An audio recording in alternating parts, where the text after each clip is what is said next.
there was a dangerous report in one of the Israeli newspapers saying that the IDF closed the Red Squadron ahead of an attack on Iran.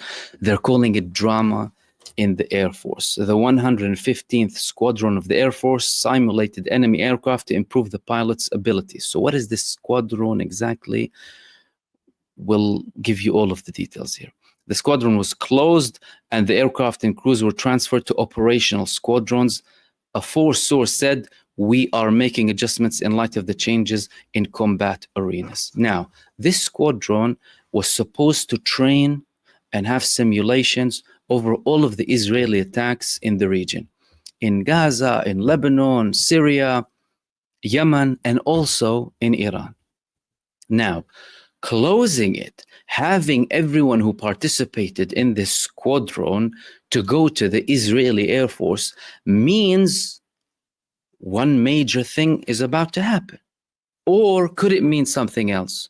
Well, the first scenario is Israel is gathering all of its forces, all of the strongest top elite people in the Israeli Air Force and the equipment and everything that they need to prepare for an all-out attack against Iran that it will take on its own. Not necessarily without the US, as a matter of fact, most likely without the US, because Trump is not interested in a war with Iran. Now, is Netanyahu capable of conducting an attack against Iran? He can. Yes, the Israeli Air Force, they have capabilities to conduct an attack against Iran. It could be catastrophic. It could be devastating for Israel. And Iran could take it down fairly easily, like they've done with True Promise 2. However, at that time, it was fully coordinated with the United States. The United States did not participate directly in the attack with Israel, but they allowed it to use Iraqi airspace that the American Air Force uses. They went and attacked from there against Iran. Shows you the level of cowardice in Israel, because they weren't really even coming close to Iran in fear of being obliterated. Now, the United States is having tensions, visible disagreements with Israel that are coming on top of the surface. They're surfacing now, all of the details. And Steve Witkoff is going to Qatar. They're having certain statements that are showing that there's a big difference between the two countries, especially in their vision for the ceasefire in Gaza and the future. Trump wants to have certain deals, and he wants to close the deal with Iran, business Saudi Arabia, UAE, and Qatar too. Israel, however, is causing him problems now. What is sold to us, or what is sold to the people as the greatest asset of the United States in the region, Israel, is becoming its biggest liability. As a matter of fact, there's an argument that it has been its biggest liability for a very long time, and the United States isn't really supporting Israel apart for neo-colonialist purposes. Now, if Benjamin Netanyahu decides to go on a war with Iran, he can. He has the Air Force to do that. He has capabilities, but he will not necessarily get the support that he wants from the United States. Is Benjamin Netanyahu at a political level? Is he in a political situation where he feels like he has to conduct this move against Iran? That question is very serious, because if the answer to that question is Netanyahu's desperate now, then that's one of his only resorts, because it wouldn't create as much drama as him carrying out more attacks against Lebanon or in Syria or in Yemen. Why? Because in Lebanon, Hezbollah are still adhering to the ceasefire. He tried to poke them multiple times to escalate. They were not responding. Syria, likewise, he pokes them, instigate to attract a response. There is no response from Syria.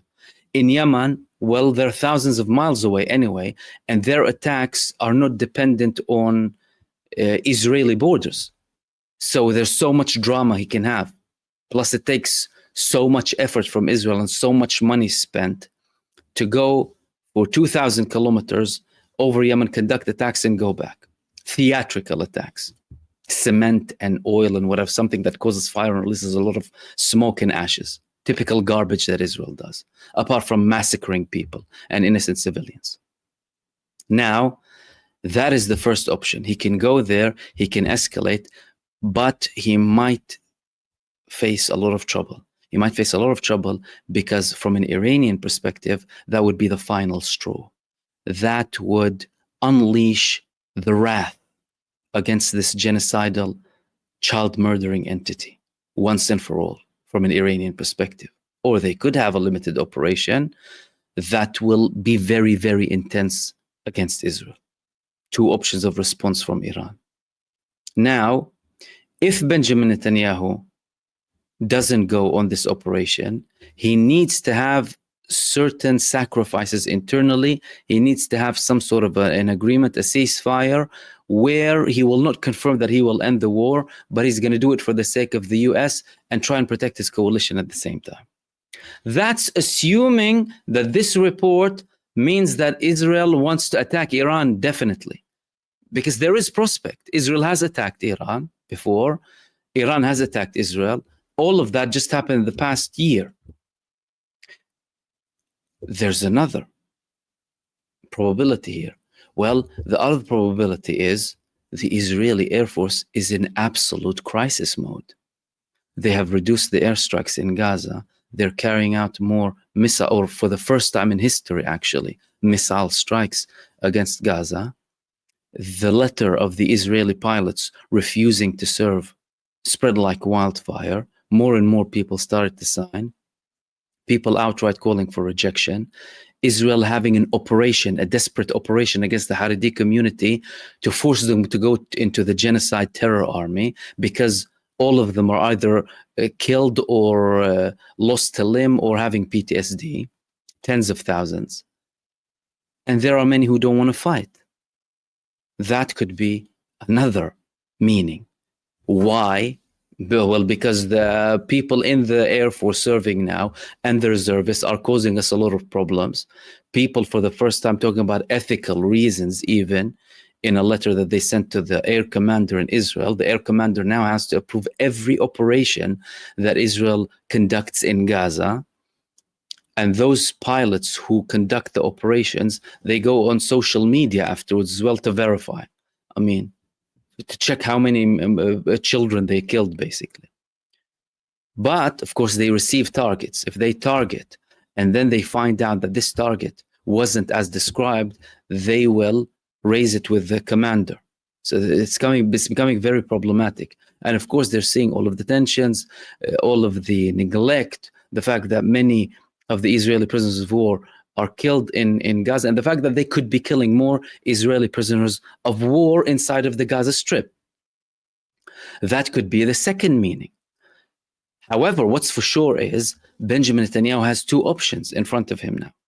Either go to a deal that will include the release of all of the Israeli prisoners of war, the declaration of ending the war in Gaza, alongside a long-term solution, at least for several years, or remain stubborn.